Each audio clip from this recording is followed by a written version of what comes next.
Today on Northern Revolutions, I want to pay tribute to my dad. My dad was the guy that got me into all of this. I'm going to share with you some of his records that I still own today, and I want to sort of reflect on his the inherited musical legacy. Let's put it that way. So please stay tuned.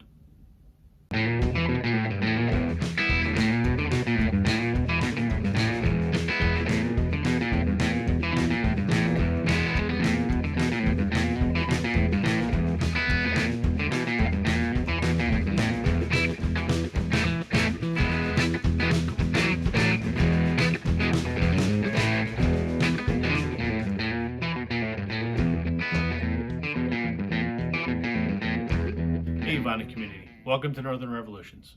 I'm Rob. Welcome back if you're returning. Welcome if you're new. I wanted to introduce you to somebody today. This is my dad. His name was also Robert. I'm not a junior though. He went by Bob. I go by Rob. This is the 14th anniversary of his passing. Dad was taken from us far too early, quite unexpectedly, and in a manner that I hope no one else ever has to experience. I'll just leave it at that. This man meant a tremendous amount to me. He was my best friend, the best dad a guy could ask for. He was a music fanatic. He went to tons of concerts before I was born. He was a music fan from when he was a teenager till the day that he died. He was a record collector. That's where I got it from. He's the guy that introduced me to music, and he's the guy that kind of helped me find my own wings when it came to discovering music. He's the guy that got me into record collecting. He's the guy that made me appreciate the listening experience that vinyl is. And I'm forever grateful for that. And I think part of the reason that I'm still a passionate record collector is when I'm down here in my office and his picture is hanging on the wall there, which I see it as I'm recording videos all the time, and I'm listening to music. I still sort of feel that connection with him. I'm not a spiritual person. I'm not a religious person. But when I'm down here listening to records, I feel them, and that's important to me. So I wanted to talk about some records that I still have that were my dad's. When he passed, I went through his record collection and kept what I wanted. And in retrospect, I did not keep nearly enough. But it is what it is. I still have a bunch. The majority of the stereo system was his. The amplifier, CD player. I still have his turntable, but I don't use it. His speakers, which you can't see here, were his. And I have a lot of records that are his. So I'm going to pull out 10 that are, they memories or stories attached to them or whatever. And let's take a walk down memory lane with me if you don't mind. Okay, we have to start where it all starts. For me, it started with the Beatles. I think I was about maybe 15 when the anthology came out, and that's what kind of got me hooked. And Dad had a bunch of Beatles records. And one of the first ones that I gravitated to was this, Beatlemania with the Beatles. This is the first Beatles record in North America, pressed by Capitol Records of Canada. It's the same as With the Beatles, except they've retitled it and modified the artwork slightly. This was only released in Canada. This was Dad's. His name is right there, and his initials are on the back. And it's in very, very, very good shape. Dad took care of his records. I think I liked sort of the mop top Beatles initially. Now I like the later stuff, but when I was first getting into it, She Loves You, I Want to Hold Your Hand kind of stuff. But I went to this one first, I think. Please Mr. Postman, their cover of that American R&B song, I just loved. You Really Got a Hold on Me, which was Smokey Robinson. And then some great originals on here. It Won't Be Long, All I Gotta Do, All My Lovin'. I mean, I was hooked on this record, and I played this one relentlessly. I played Abbey Road quite a bit too, but this, I think, was the record that started it all. And when I moved out when I was 20, I guess, in the middle of university, I didn't move, like I went to university in the same town that I live in, but I went and got my own place. Dad let me take all his Beatles records, and that was the foundation of my collection. So this here, this is record number one. Not just record number one of Dad's that I'm showing. This is record number one in my collection. This is what started everything. The second record I want to show is a band that Dad and I were equally passionate about. And when I list favorite bands today, it always goes the Beatles, the band. Always. It's always been that way. So his original Canadian first press of music from Big Pink. There's his name at the top. Not my favorite album by the band, but it's the one I started with. Obviously, it's their first album. Obviously, it's fantastic. It's the one that everyone regards as, probably their best. It was a collaboration with Dylan. I don't know how I got interested in the band. I think because I was listening to, in the morning before school, Mom and I would have the radio on, and our local radio station was an oldie station. And I think I remembered Up on Cripple Creek. When I heard that, I was like, oh yeah.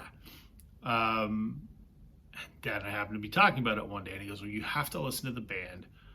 And he put this on. Instantly fell in love with the band. I didn't understand why they were great. Even now, it's hard to articulate why they are as great as they are. But 15 or 16-year-old me was floored when I heard this. So obviously when Dad passed, I took his records from the band, of which he had most of them. There was a few I've picked up after that, but he had most of their discography. But the band, my second favorite. This is where it started. All right, the third one I want to share, much like my collection, Dad's was probably of equal size, but we didn't have room for all of it at our house. There was a portion of it that was stored in boxes at my grandparents' house, which was only 5 minutes away. But I remember at one point we were at Grandpa's, and we were down in the storage room, and there was 2 boxes of records. I said, Dad, can I flip through these? And he said, sure. And I came across this. Green River by Creedence Clearwater Revival. This is a Canadian first press. To say that it is in immaculate condition would be an understatement. There's not even a hint of ring wear on here. The record is flawless. Like I said, Dad took care of his records. There's his initials, RP, on the back. I knew Creedence, obviously. I think the first CD I ever bought was Creedence The Concert when Dad and I were at a CD store. And so when I was flipping through his records that didn't get played much because they were in the storage at Grandma and Grandpa's, and I saw a couple CCR records, I said, can I have these? He goes, absolutely. So these went with me to university as well. This is the one that has Bad Moon Rising, Lodi, The Nighttime's the Right Time, Commotion, Green River. I mean, every Creedence record is fantastic except for the last one. But yeah, this was my first Creedence record. I've mentioned before that Dad and I were both Fleetwood Mac fans. And for anyone that caught the From the Basement live chat this past Wednesday, I shared the story about how I surprised my dad with tickets to go see Fleetwood Mac back in 2003. It was his favorite band, and he had up to that point had never got to see them. So I surprised him, and it was the only concert that Dad and I ever saw together, which is a shame in and of itself. But Fleetwood Mac is, I think, the band that I most closely associate with my dad. And I'm going to show this. So this is the original Fleetwood Mac self-titled album from what came out in '68. Peter Green's Fleetwood Mac. This is a simply vinyl repress from, I want to say like 2000-ish. This has a Tower Records outer sleeve on it. Still has a price tag on it. I bought this for Dad because he didn't have it. In my second year of university, I went to Europe on spring break with my girlfriend because her dad lived over there. So we went over for a visit. Sounds awfully privileged. And we went up to London. And we went into the Tower Records at Piccadilly Circus. And this was the only record I bought because I knew Dad didn't have it. And it was a brand new press of it. And so I bought it for Dad for £16.99 and brought it back on the airplane with me and gave it to Dad, which he was quite thrilled about. And yeah, I love the fact that he kept it in the Tower Records sleeve, just kind of as a commemoration. That's where I bought it from for him. So, this is of sentimental value to me because it was a gift to Dad. So obviously when he passed, I kept it. On the subject of Fleetwood Mac, as I was getting into them, Dad said to me, if you like Fleetwood Mac, you have to listen to Buckingham Nicks, which was Lindsey Buckingham and Stevie Nicks' solo project before they joined Fleetwood Mac.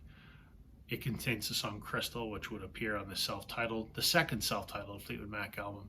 This is phenomenal. I love this. This is a Canadian first press. It says collector's item because it had been pressed in the US before, but the Canadian one has collectors. I don't want to say, but it's a fantastic album. He loved it. It's actually a pretty hard to find album, so obviously because I like Fleetwood Mac and he had this, I kept it, and it's in very, very good condition.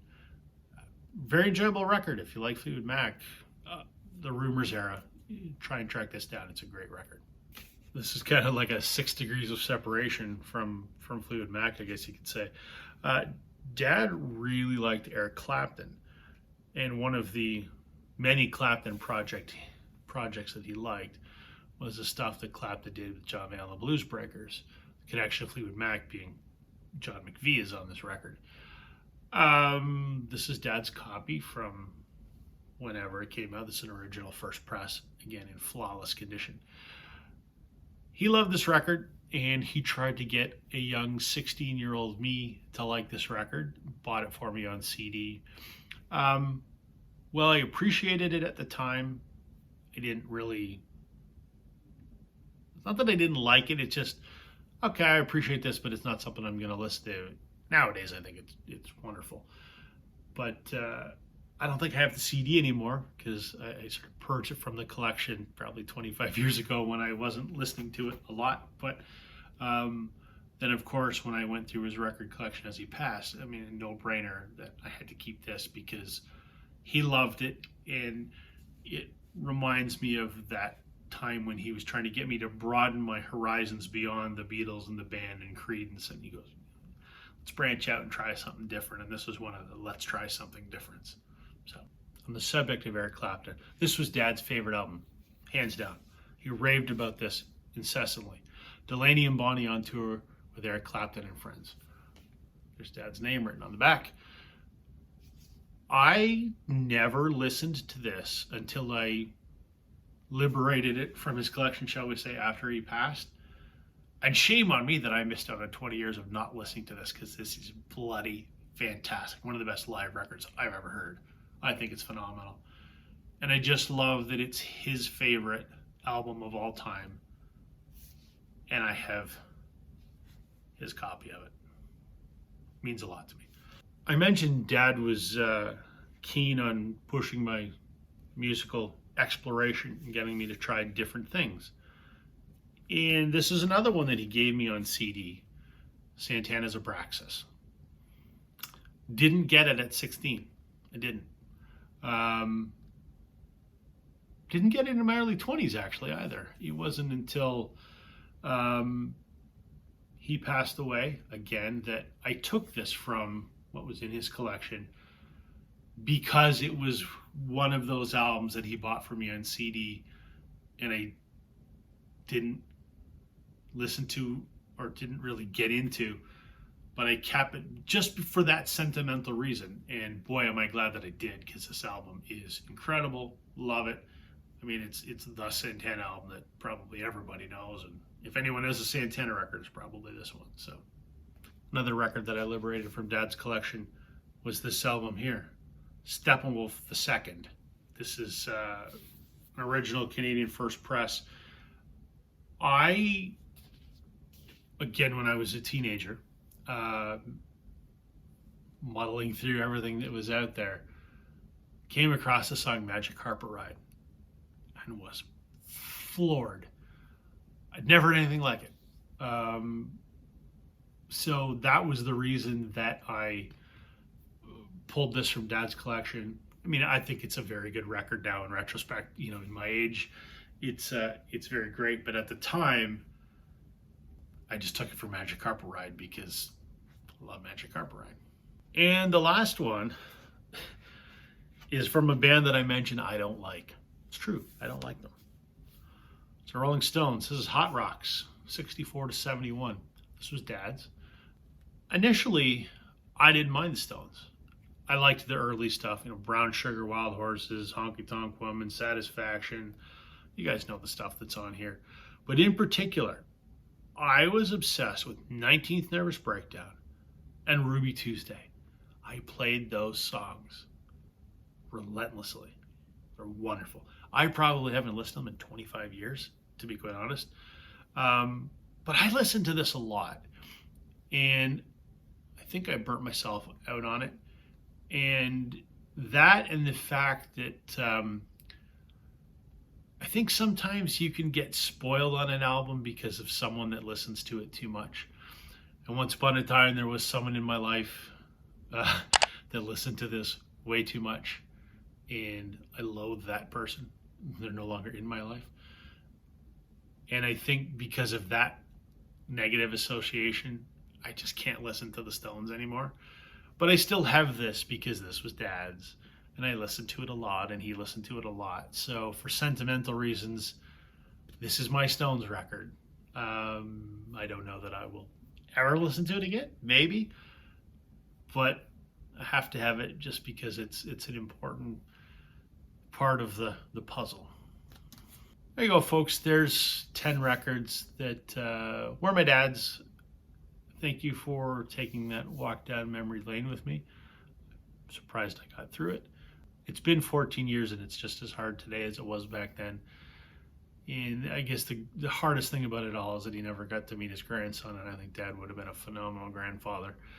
But I have the music, and I have his records, and I have his stereo, and I have our room, as I like to think of it. I like to come down here and listen to music, and even if I'm working and have a record on, or I'm just sitting here and I have a record on, I feel them, and that's pretty important. So thank you for watching, everybody. Catch you on the flip side.